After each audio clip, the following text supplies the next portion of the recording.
So I have with us Salim Ismail, who is the ambassador for Singularity University and author of this amazing book called The Exponential Organization. And I got to tell you, it was a deer in the headlights moment for our audience of 600 plus when you're laying out these exponentially growing technologies that are disrupting every industry. So why do we miss it? Why do guys, even growth companies, miss these technologies? I think there's two fundamental dynamics. The first is that we have a cognitive gap in understanding that linear versus exponential paradigm.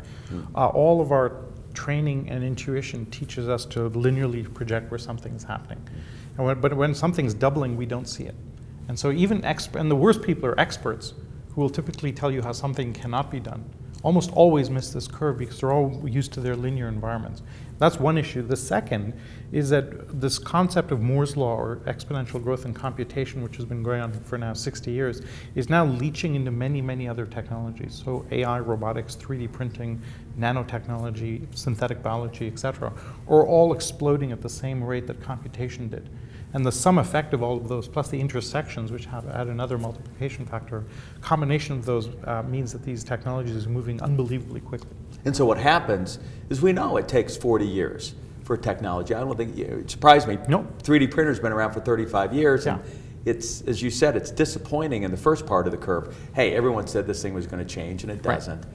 But when it hits the knee of the curve. Yes. So nanotech in the 90s went through that same kind of initial burst of hype, and now everybody's discounted it, but it's little by little with nanomaterials, graphene, new substances, et cetera, and we predict it'll be another 10 or 15 years, but when it does, it changes everything. And that's what happens. And that's it just catches us off guard. Yeah. So you outlined a handful of things that we as companies, try to immune ourselves from this, need to do immediately. So if you could walk through a couple of those, that would be great. Yeah, there's a set of external factors that these new organizations, so the exponential organizations are growing at about a 10x pace faster than any of their peers. And so we've documented about 60 of these companies and how quickly they're growing, what are the characteristics they've used. And they're typically leveraging some external capability like community or TED with its legion of TEDx fans, or leveraging the crowd like Uber does with its taxi drivers to scale outside their organizational boundaries. And there's 5 of those elements that they're tapping into.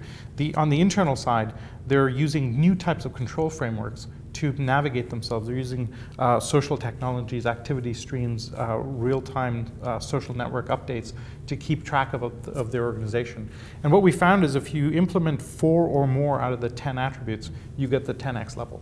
Got it. And so that's what we're seeing them do. And that's what we love. So all of that is outlined in this new book, yeah. Exponential Organizations. And I think for people just not to miss the curve, this is a must read for every CEO and executive, any company on the planet. We hope so. We think so. You got it. Thank you, Salim, for being here and sharing this information. Thanks for having me.